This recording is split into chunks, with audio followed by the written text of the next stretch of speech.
Hello everyone, সবাই কেমন আছেন? আশা করি সবাই মোটামুটি ভালোই আছেন। এই বৃষ্টি স্নাত সন্ধ্যায় শুরু করেছিলাম আরও একটি নতুন ট্রাভেল ব্লগ। আমার আজকের এই নতুন ব্লগটিকে সবাইকে স্বাগতম জানিয়ে শুরু করছি আজকের ভিডিওটি।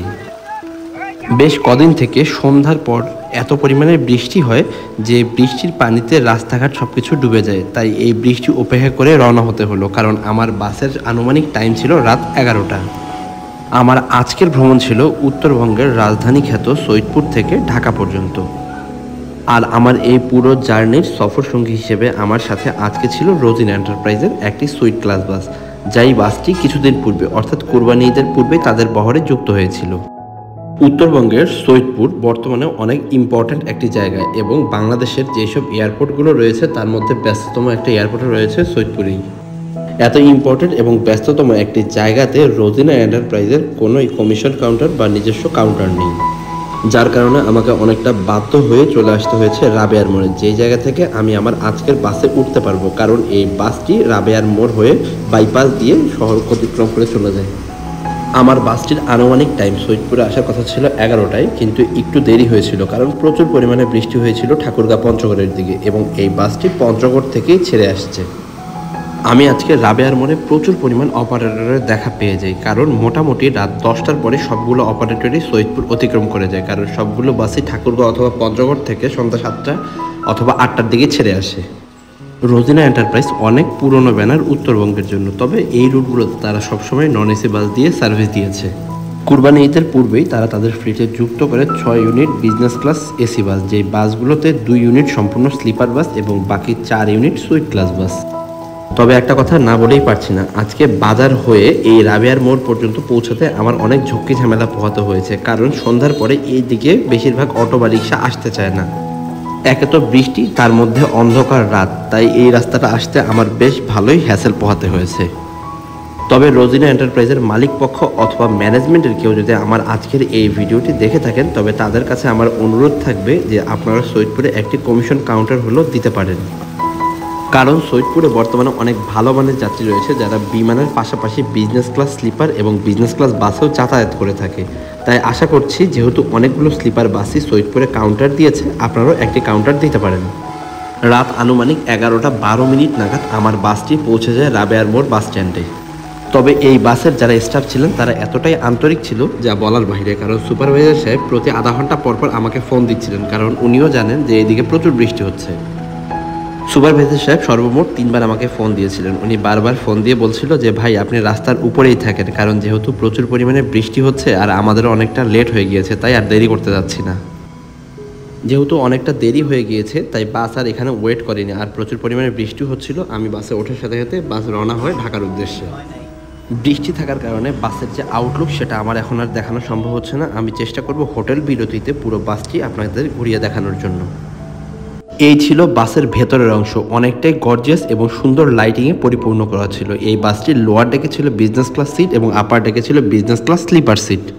লোয়ার ডেকে বিজনেস ক্লাস 2:1 ফরমেশনের 9 সারিতে সর্বমোট 27টি সিটের অ্যাপ্লাই করা হলেও আপার ডেকে সর্বমোট 10টি কেবিন ছিল, যেখানে 5টি সিঙ্গেল কেবিন এবং 5টি ডাবল কেবিন। সব মিলিয়ে এই বাসের বিজনেস ক্লাস সিটের সংখ্যা 27টি এবং স্লিপার বেডের সংখ্যা 15টি, অর্থাৎ সর্বমোট 42টি সিট রয়েছে এই বাসে। আমার সিট ছিল স্লিপারে। এই হলো আমার কেবিনটি। আমার যেখানে সিট ছিল সেটি ছিল একটি ডাবল কেবিন। কেবিনের 2জন যাত্রীর জন্য নরম ফাইবারের 2টি বালিশ দেওয়া ছিল এবং বসে ভ্রমণ করার জন্য এই টাইপের কুশন দেওয়া ছিল। পেছনের দিকটাতে একটি RGB লাইটিংয়ের পাশাপাশি একটি লাইটের বাটন ছিল এবং একটি সুপারভাইজারের কল করার জন্য বাটন দেওয়া ছিল এবং 2 পিন চার্জ পয়েন্টেরও সুব্যবস্থা রাখা হয়েছে। উপরের দিকটাতে কাস্টমাইজ এসি কন্ট্রোলের জন্য এসির ভেন্ট এবং রিডিং লাইটের সুব্যবস্থা রাখা হয়েছে। বাটনগুলো টিপ দিয়ে প্রথমে ভেবেছিলাম হয়তো এই লাইটগুলো জ্বলে না, পরবর্তীতে দেখি যে না, একটু শক্ত, তবে লাইটগুলো জ্বলে এবং অনেকটাই গর্জিয়াস এবং অনেকটা ঘুম ঘুম একটা পরিবেশ সৃষ্টি হয় এই কেবিনগুলোর ভেতরে। পায়ের দিকটাতে প্রত্যেক যাত্রীর জন্য একটি করে ব্ল্যাঙ্কেটের সুব্যবস্থার পাশাপাশি সুদানি রাখা হয়েছে এবং কিছুটা উপরের দিকে আরও 2টি এসির ভেন্টও রয়েছে এবং প্রত্যেক যাত্রীর জন্য কোম্পানির পক্ষ থেকে 1 বোতল পানি ফ্রি দেওয়া হয়।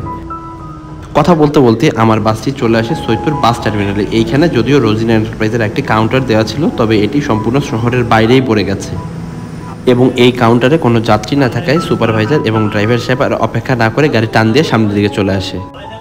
তবে আমি এই বাসে উঠে যা বুঝলাম, রোজিনা এন্টারপ্রাইজের পঞ্চগড় ঠাকুরগাঁ থেকে বেশ ভালোই যাত্রীর চাহিদা রয়েছে, কারণ বিজনেস ক্লাস যে সিটগুলো ছিল সবগুলোই মোটামুটি বিক্রি ছিল, রেয়ার রো ছাড়া। এবং স্লিপারের যে সিটগুলো ছিল তার মধ্যে টোটাল সর্বমোট 15টি বেড থাকলে 9টি বেডই বিক্রি হয়ে গিয়েছিল আজকে।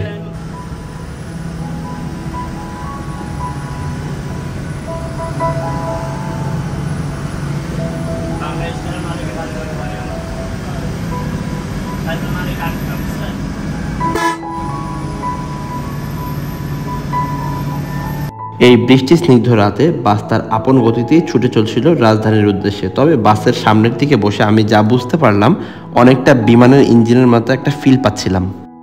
এই বাসগুলোতে যারা ভ্রমণ করতে চান তাদের সুবিধার্থে বলে রাখি, এই বাসগুলোতে পঞ্চগড় থেকে ঢাকা পর্যন্ত বিজনেস ক্লাস সিটের ভাড়া নির্ধারণ করা রয়েছে 1300 টাকা, এবং স্লিপার যে সিটগুলো রয়েছে সেগুলোর ভাড়া নির্ধারণ করা রয়েছে 1500 টাকা।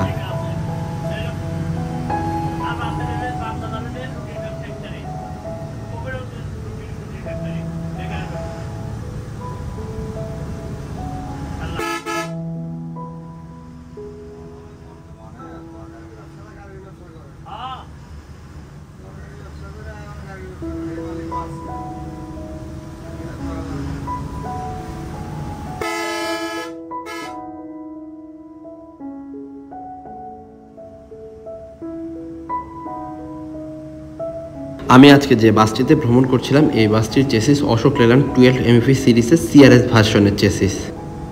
এই চেসিসগুলো সামনের এবং পেছনের উভয় চাকাতে এয়ার সাসপেনশন বেলুনের সুবিধা থাকায় যাত্রীরা খুব স্বাচ্ছন্দ্যের সাথে এই বাসগুলোতে ভ্রমণ করতে পারবেন। অশোক লেল্যান্ড 12 MEP সিরিজের এই চেসিসগুলো দুইটি ভার্সন হয়ে থাকে, একটি CRS এবং একটি EDC। CRS ভার্সনের সামনের এবং পেছনের উভয় চাকাতে রয়েছে এয়ার সাসপেনশন বেলুন, এবং EDC ভার্সনে যে বাসগুলো হয় সেই বাসগুলোর সামনের চাকায় থাকে পাত্তি সাসপেনশন এবং পেছনের চাকায় থাকে এয়ার সাসপেনশন বেলুন। এই চেসিসগুলো 12 মিটারের হওয়াতে বিজনেস ক্লাস সিটে যাত্রীরা অনায়াসে আরামের সাথে পা মেলে ভ্রমণ করতে পারেন, এবং যথেষ্ট পরিমাণ স্পেসও থাকে এই বাসগুলোতে। এই বাসগুলো সাধারণত 221 হর্স পাওয়ার, 5660 সিসি এবং 2400 RPM শক্তির অধিকারী হয়ে থাকে। এই বাসগুলোর সেফটির কথা যদি আসা যায়, তবে সবার প্রথমে বলতে হবে বাসের ব্রেকিং সিস্টেম সম্পর্কে। এই বাসগুলোতে ডুয়াল সার্কিট সার্ভিস ব্রেকের পাশাপাশি ABS পার্কিং ব্রেক এবং বাটারফ্লাই টাইপ এক্সস্ট ব্রেকেরও সুব্যবস্থা রাখা রয়েছে।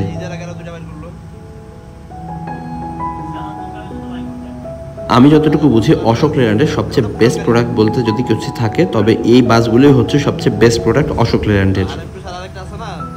তবে এটা বাংলাদেশের জন্য, বাংলাদেশের বাইরে অন্যান্য কোনো দেশে এর চেয়ে ভালো মানের কোনো প্রোডাক্ট রয়েছে কিনা আমার জানা নেই।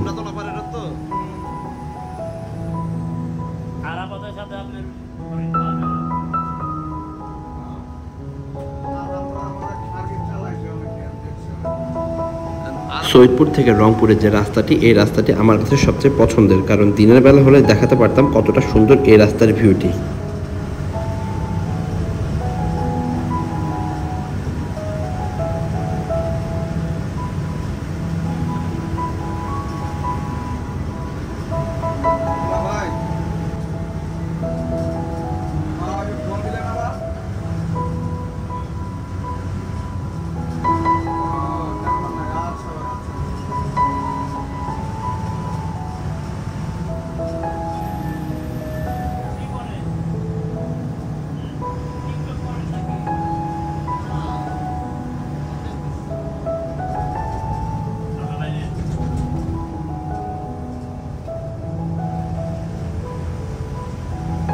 পৌঁছে গেছি তারাগঞ্জ বাজারে। এই বাজারে তাদের কোনো কাউন্টার নেই, তবে অনলাইনের মাধ্যমে রংপুর পর্যন্ত যে কোনো যাত্রী অনলাইনে তাদের টিকিট কাটতে পারবেন। তবে এই জায়গাতে অনলাইনের কোনো টিকিট না থাকায় ড্রাইভার গাড়ি টিকিট স্লো না করে সামনের দিকে এগিয়ে যায়।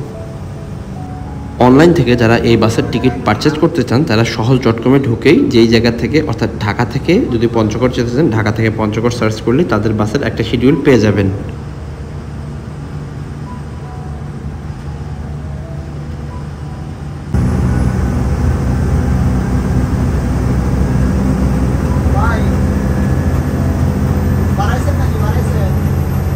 Enough juice.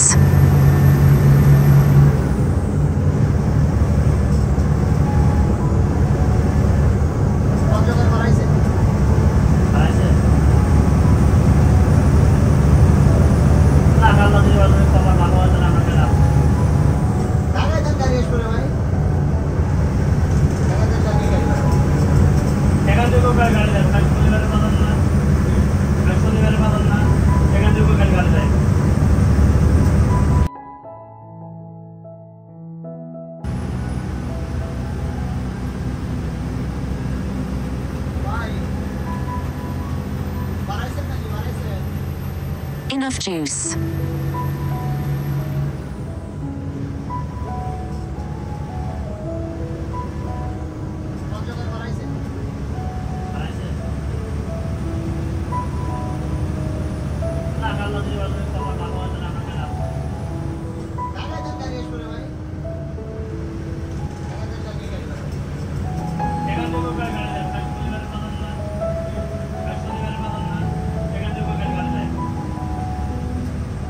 সৈয়দপুর থেকে রংপুর পর্যন্ত যে রাস্তাটি সেটি অনেকটাই সংকীর্ণ বলা যায়, মাত্র 2 লেনের। তবে শুধু সৈয়দপুর থেকে নয়, পঞ্চগড় থেকে পুরো রাস্তাটি 2 লেনের। তবে পূর্বে রংপুর থেকে ঢাকা পর্যন্ত 2 লেনের থাকা সত্ত্বেও বর্তমানে 4 লেনে উন্নীতর কাজ চলছে, যার কারণে এই রাস্তাটি সম্পূর্ণ হলে এর যানজট যেমন কমে যাবে, তেমন খুব দ্রুত ঢাকায় পৌঁছানো সম্ভব হবে।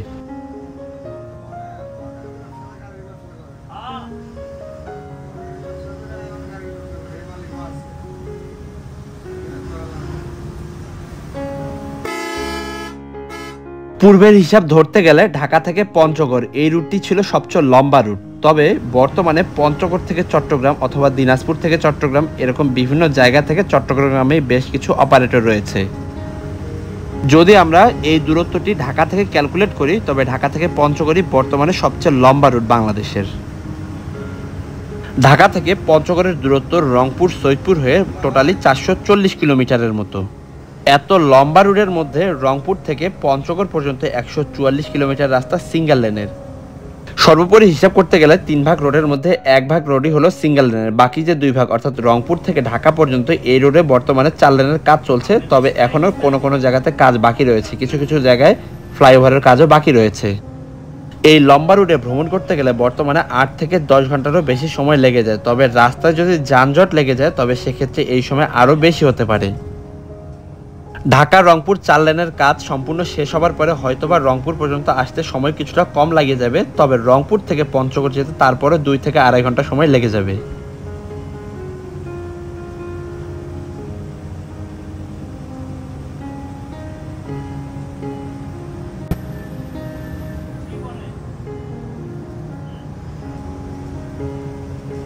ইতিমধ্যে আমরা রংপুর বাস টার্মিনাল এবং রংপুর মডার্ন মোড় অতিক্রম করে সামনের দিকে এগিয়ে গিয়েছি। যদিও ওই মুহূর্তের ভিডিওগুলো করতে পারেনি, কারণ রংপুরে তাদের চেকার রয়েছে, তাই তিনি বলেন যে সিটে চলে যেতে।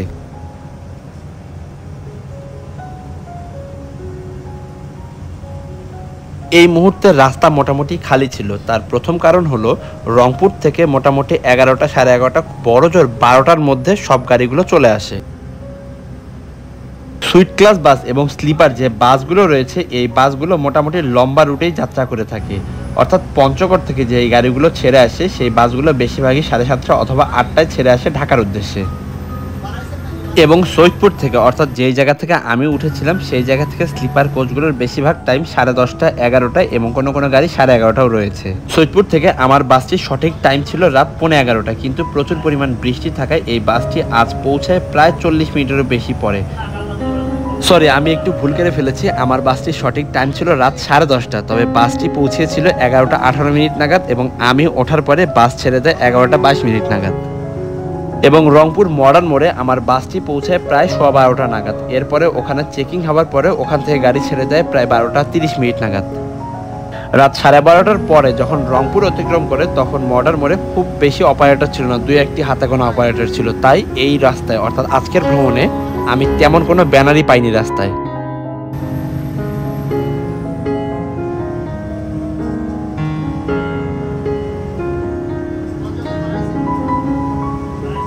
আমার সামনে থাকা বাসটি ঢাকা এক্সপ্রেস। এই বাসটিও পঞ্চগড় থেকে ছেড়ে এসেছে ঢাকার উদ্দেশ্যে। আমি যখন আমার বাসটির জন্য সৈয়দপুরে অপেক্ষা করছিলাম তখনই অর্থাৎ তার 2 থেকে 3 মিনিট পূর্বে এই বাসটি ছেড়ে আসে।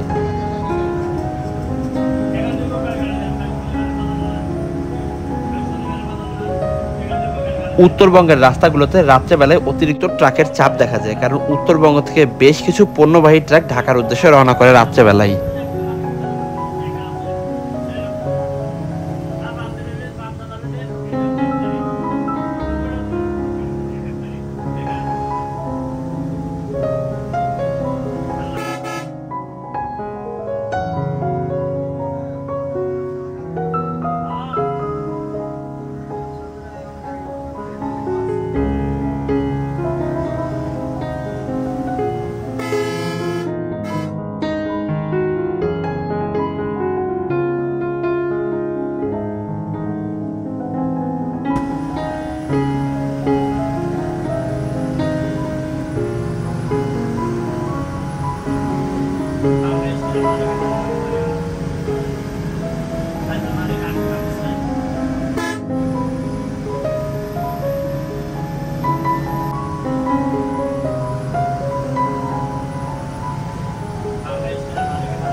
Enough juice.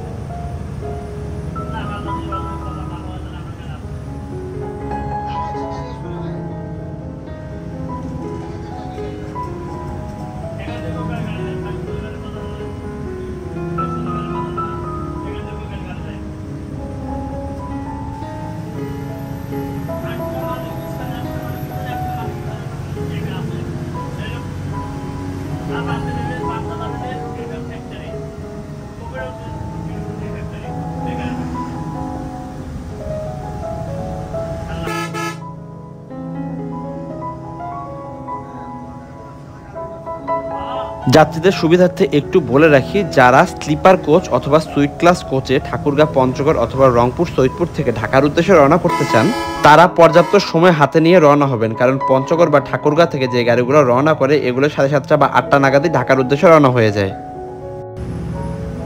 কারণ হলো এই রুটটি যেহেতু অনেক লম্বা এবং স্লিপার বাস বা সুইট ক্লাসের যে বাসগুলো রয়েছে সেগুলো নন এসি বাসের মতো অত দ্রুত আসে না, একটু সাবধানতার সহিতই আসে।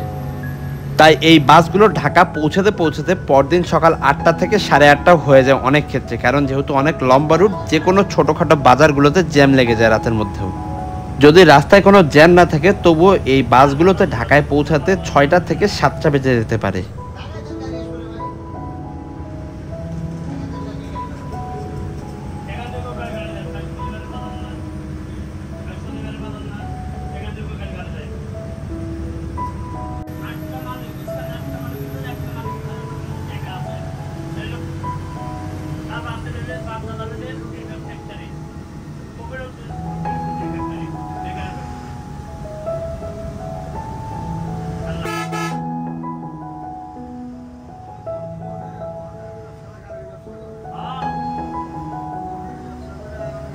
রংপুর থেকে মোটামুটি কোনো প্রকার জ্যাম ছাড়াই আমরা পৌঁছে গিয়েছি পলাশবাড়ি বাজারে।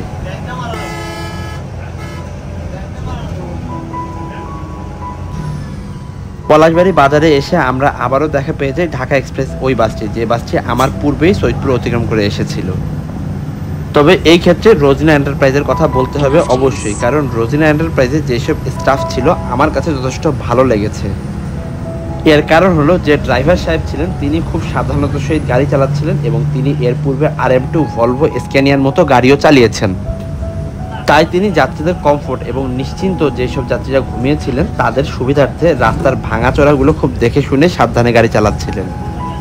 এছাড়া রাস্তায় তিনি কোনো জায়গাতেই ওভার স্পিডিং করেননি, অর্থাৎ যে রিকলেস ড্রাইভিং যাকে বলে সেটি তিনি একেবারেই করেননি। যখন রাস্তা তিনি ফাঁকা পেয়েছেন তখন তিনি গাড়ি টেনেছেন 80, 90, কোনো কোনো ক্ষেত্রে 100 পর্যন্ত। ঢাকা এক্সপ্রেসের এই বাসটি যথেষ্ট বাজেভাবে রাস্তায় গাড়ি চালাচ্ছিল, কারণ বেশ কয়েকবার আমাদের বাসটি এই বাসটিকে ওভারটেকিং করতে গেল, সে বারবার ডান দিকে চাপ দিয়েছে। বেশ কিছুক্ষণ এইরকম করার পরে যখন আমার ড্রাইভার মোটামুটি 80-85-তে গাড়ি চালায় তখন আমার বাসটি পৌঁছেছে ঢাকা এক্সপ্রেসের একেবারে নিকটে। কিন্তু যখন ওভারটেক করতে যাবে সেই মুহূর্তে ঢাকা এক্সপ্রেস ফাঁকা রাস্তাতেও ডান পাশের ইন্ডিকেটর দিয়ে গাড়ি ডান দিকে চাপ দেয়। এইরকম ড্রাইভার বা স্টাফদের জন্যই মূলত রাস্তাতে অ্যাক্সিডেন্টগুলো হয়ে থাকে। যেহেতু সামনের রাস্তা খালি, খামোখা ডান দিকে চাপ দেওয়ার কোনো মানেই ছিল না। যদি আমার গাড়ির গতি মোটামুটি 100 উপরে থাকতো, সেক্ষেত্রে একটি বড় ধরনের দুর্ঘটনা ঘটে যেতেই পারত।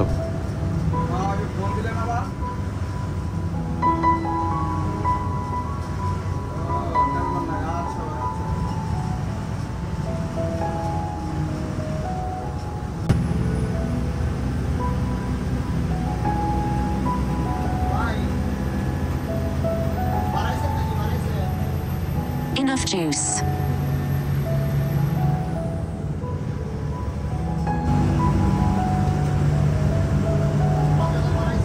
আপনি থাকেন, আমার আসে না, আমি দেখে নিচ্ছি।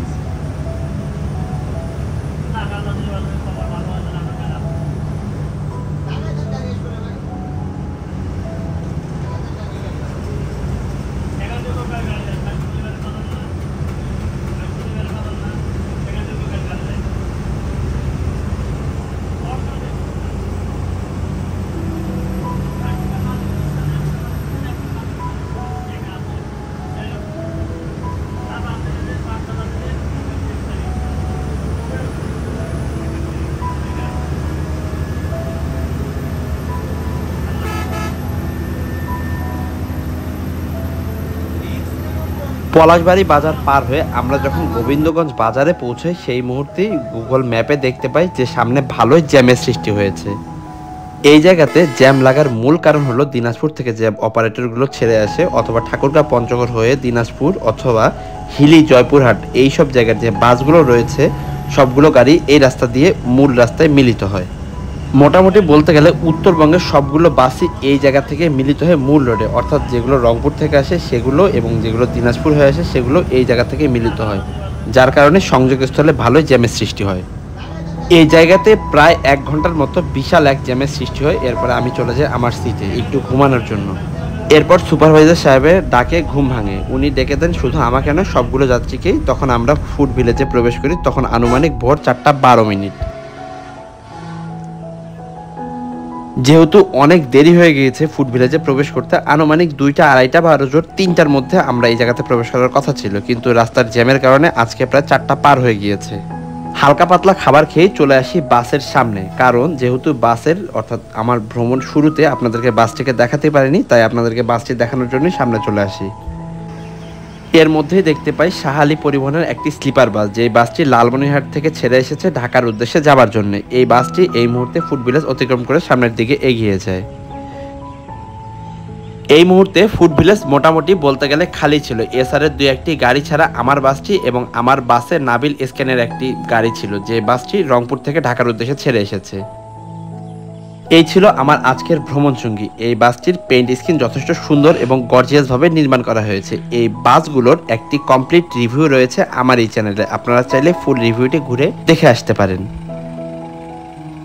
এই বাসটির বডির সম্পূর্ণ নির্মাণ কাজ করা হয়েছে বাংলাদেশি, তবে এই বাসগুলোকে দেখলে মনে হয় যে সদ্য বাইরের কোনো দেশ থেকে ইম্পোর্ট করে নিয়ে আসা হয়েছে। এতটাই গর্জিয়াস এবং আকর্ষণীয় করে এই বাসগুলোর এক্সটেরিয়র এবং ইন্টেরিয়রের কাজগুলো করা হয়েছে। যদিও এই বাসগুলোর অর্থাৎ এই রকম আরও একটি বাস অর্থাৎ 2 ইউনিট বাসের কাজ করা হয়েছে ডেলকো ইঞ্জিনিয়ারিং ওয়ার্কশপে। রোজিনার ফ্লিটে যুক্ত হয়েছে টোটাল 6 ইউনিট এসি বাস। এই বাসগুলো যুক্ত হয়েছে কুরবানি ঈদের পূর্বেই। এই বাসগুলোর মধ্যে 2 ইউনিটের কাজ করা হয়েছে ডেলকো ইঞ্জিনিয়ারিং ওয়ার্কশপে এবং বাকি 4 ইউনিটের কাজ করা হয়েছে ডিজিটাল বডি বিল্ডার্স থেকে।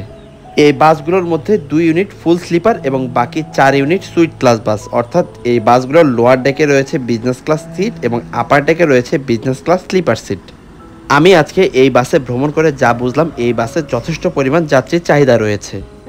রোজিনা এন্টারপ্রাইজ অনেক পুরনো একটি ব্যানার উত্তরবঙ্গের জন্য, কারণ আমি যখন ছোট ছিলাম আমার মনে আছে আমি এই কোম্পানির যে নন এসি বাসগুলো ছিল সেই বাসে ঢাকায় ভ্রমণ করেছিলাম।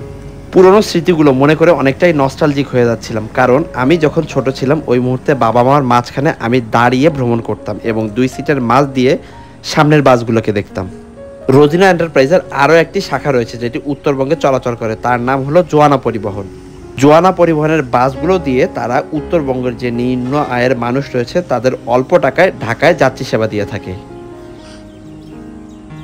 রোজিনা এন্টারপ্রাইজের বহরে যে বাসগুলো চলাচল করে আমার যতটুকু জানা মোটামুটি 95% বাসই হিনো AK1J মডেলের।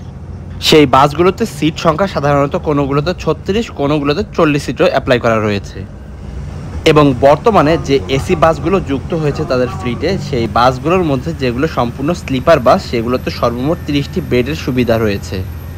এছাড়াও যে বাসগুলো সুইট ক্লাসের, সেই বাসগুলোর লোয়ার ডেকে রয়েছে সর্বমোট বিজনেস ক্লাস 2:1 ফরমেশনে 27টি সিট এবং উপরের ডেকে অর্থাৎ আপার ডেকে রয়েছে 2:1 ফরমেশনে 15টি স্লিপার বেডের সুব্যবস্থা। এবং জোয়ানা পরিবহনের যে বাসগুলো চলাচল করে পঞ্চগড় অথবা রানীশঙ্কর রোডে, সেই বাসগুলোতে সর্বমোট সিটের সংখ্যা রয়েছে 45টি। এই জোয়ানা পরিবহনের বাসগুলো দিয়ে তারা যেমন নিম্ন আয়ের মানুষকে ভালো মানের যাত্রী সেবা দেয় এবং হীন যে নন এসি বাসগুলো রয়েছে সেগুলো দিয়েও যারা মিডল ক্লাসের যাত্রী রয়েছে তাদেরও খুব ভালো মানের যাত্রী সেবা দেওয়ার পাশাপাশি নতুন যে এসি বাসগুলো যুক্ত করেছে সেই বাসগুলো দিয়ে তারা প্রিমিয়াম যেসব কাস্টমার রয়েছে তাদের খুব ভালো মানের যাত্রী সেবা দেবে, এটাই আশা করছি। হোটেল বিরতির পরে আনুমানিক ভোর 5:10 নাগাদ আমরা হোটেল থেকে বের হই, কারণ একজন যাত্রী নামাজের জন্য গিয়েছিলেন, তার জন্য আমরা প্রায় আধা ঘন্টা এখানে আরও অপেক্ষা করতে হয়। আমরা ইতিমধ্যে ঢুকে গেছি সিরাজগঞ্জের ভিতরে, অর্থাৎ রায়গঞ্জ হয়ে আমরা এগোচ্ছি সিরাজগঞ্জ রোডের দিকে।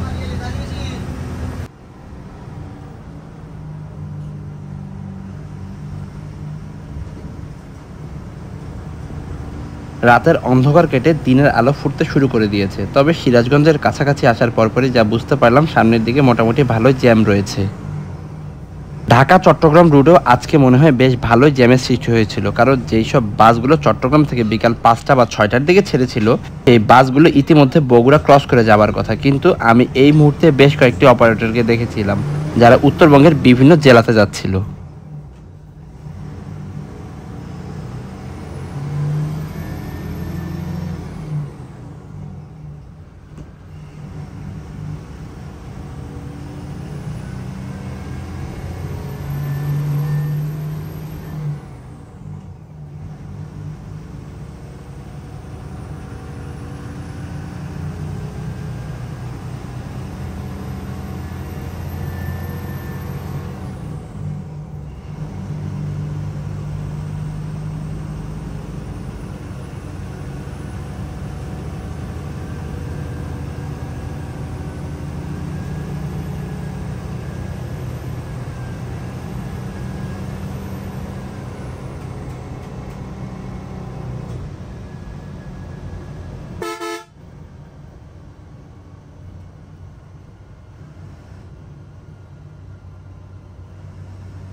ঢাকা লালমনিরহাট রোডে চলাচলকারী পিঙ্কি পরিবহনের ব্যবসা কেমন চলছে আমার ঠিক জানা নেই, তবে এই মুহূর্তে আমি হাতের ডান দিকে বেশ কয়েকটি পিঙ্কি পরিবহনের বাস দাঁড়া অবস্থায় দেখতে পাই, যার মধ্যে ছিল 1 unit 1J AC, 1 unit Hino RN8 এর বিজনেস ক্লাস এসি এবং বাকি 3 ইউনিট হিনো AK 1J সিরিজের নন এসি বাস।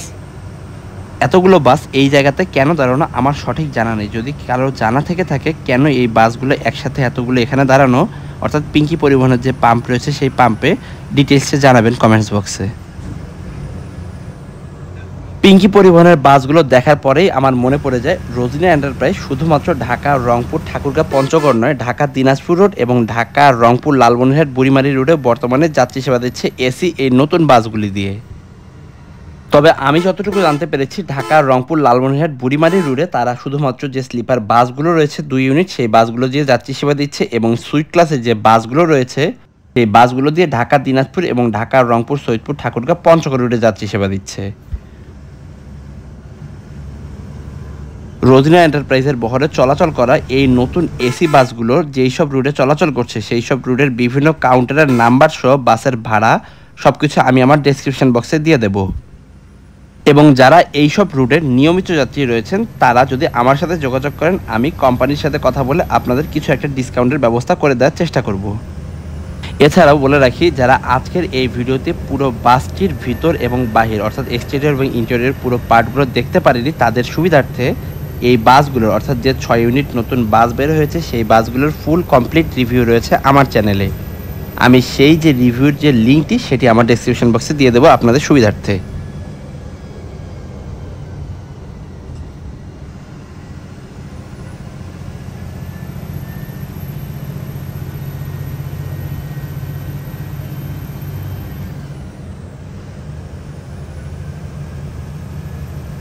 ইতিমধ্যে আমার বাসটি পৌঁছে গেছে সিরাজগঞ্জ চৌরাস্তায়, অর্থাৎ যে রাস্তাটিকে আমরা সিরাজগঞ্জ রোড বলে থাকি।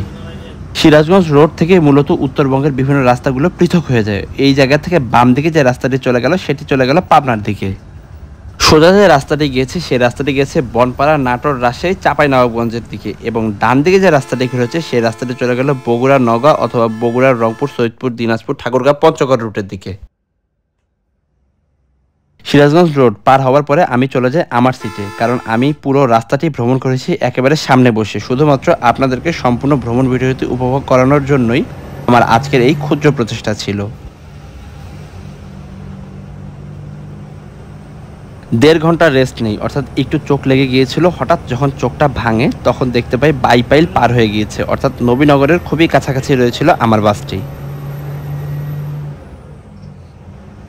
সকালের ফ্রেশ আবহাওয়ার সাথে সাথে মোটামুটি রাস্তা যথেষ্ট খালি ছিল। সকাল 7:30 হয়ে গিয়েছিল বাইপাইল পৌঁছাতেই।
সর্বোপরি যদি আমি বলতে যাই, তাদের যে বাসগুলো নতুন যুক্ত হয়েছে তাদের ফ্লিটে, সেই বাসগুলো যেরকমটা গর্জিয়াস, তাদের যাত্রী সেবার মানও ততটাই ভালো। কারণ অন্যান্য স্লিপার বাসগুলো আমি যেটা দেখেছি আমার চোখে, আজকে মূলত অন্যান্য দিনের কথা বলবো না, মোটামুটি অনেকগুলো কোম্পানির স্লিপার বাসের পাশাপাশি বিজনেস ক্লাস বা ইকোনমি যে এসি বাস রয়েছে সেগুলো সবগুলো বাসই রাস্তায় পোক তুলেছিল।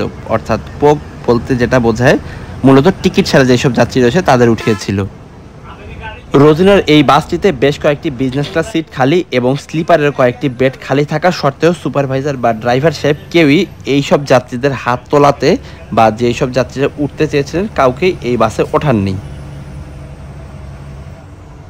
মূলত যেসব বাসগুলো রাতে চলাচল করে সেই সব যাত্রীরা যদি পোক তোলে অথবা টিকিট ছাড়া যাত্রী তাদের বাসে ওঠায়, সেই ক্ষেত্রে প্রত্যেকটি যাত্রী অথবা বাসের যারা স্টাফ রয়েছে সবার জন্যই সিকিউরিটি নিয়ে অনেকটাই বড় একটা ইস্যু হয়ে দাঁড়ায়। তাই আমার ধারণা রাত্রে যে বাসগুলো চলাচল করে এইসব বাসে টিকিট ছাড়া যাত্রী তোলাটা অবশ্যই নিষেধ করা উচিত প্রত্যেকটি মালিক কোম্পানির পক্ষ থেকে। রোজিনা এন্টারপ্রাইজও রাস্তায় কোনো অতিরিক্ত যাত্রী তোলেনি যেসব যাত্রীরা টিকিট ছাড়া ছিল, এটিও তাদের সার্ভিসের একটি অংশ বলা যেতে পারে। আমি ইতিমধ্যে সাভার বাজার পার হয়ে চলে এসেছি ঢাকার একেবারে সন্নিকটে। আমার আজকের পুরো ভ্রমণ এবং ভিডিওতে যারা যারা হেল্প করেছে তাদের কথা না বললেই নয় একেবারে। বাসের টাইম এবং টিকিটিং সম্পর্কে আমাকে হেল্প করেছে রোজিনা এন্টারপ্রাইজের যে অফিসিয়াল যে ফেসবুক পেজ রয়েছে সেই পেজের অ্যাডমিন ওমর ফারুক ভাই। পুরো বাসটিকে সেফলি ড্রাইভ করে যে বাসের সম্পূর্ণ যাত্রীকে খুব নিরাপত্তার সহিত ঢাকায় পৌঁছে দিয়েছে এই বাসের পাইলট শমশের ভাই। বাসের গাইড সাব্বির ভাইয়ের সাথে সাথে পাইলটের যে সহকারী ছিল বাসের হেল্পার সেই ভাইটিও, যদিও হেল্পার যে ভাইটি ছিল সেই ভাইটির নাম আমার একেবারে জানা হয়নি। সব মিলিয়ে আমি আমার আজকের এই ভ্রমণটি যথেষ্ট উপভোগ করেছি, কারণ বাসের ভেতরটা যতটুকু সুন্দর বাসের স্টাফদেরও সার্ভিস অতটাই ভালো। তাই আমার কাছে পার্সোনালি মনে হয়েছে যারা এই বাসে ভ্রমণ করতে চান বা ভ্রমণ করবেন তারা কখনোই নিরাশ হবেন না তাদের যাত্রী সেবা থেকে। সকাল 8:11 নাগাদ ঢাকার গাবতলীর হানিফের যে বড় কাউন্টারটি রয়েছে অর্থাৎ বালুর মাঠ, সেইখানে আমি আমার বাস থেকে নেমে যাই। আজকের ভিডিও এই পর্যন্ত। আজকে কথা বা ভিডিও কোনোটাই আর বাড়াতে যাচ্ছি না। আবারও দেখা হচ্ছে নতুন কোনো ইনফরমেশন অথবা ব্লগ ভিডিও নিয়ে। ভ্রমণ এবং বাস রিলেটেড যে কোনো ইনফরমেশনের জন্য আমার এই চ্যানেলটিকে সাবস্ক্রাইব করে বেল বাটনে প্রেস করে রাখার অনুরোধ রইল। সবাই ভালো থাকবেন, সুস্থ থাকবেন। শুভ বিদায়।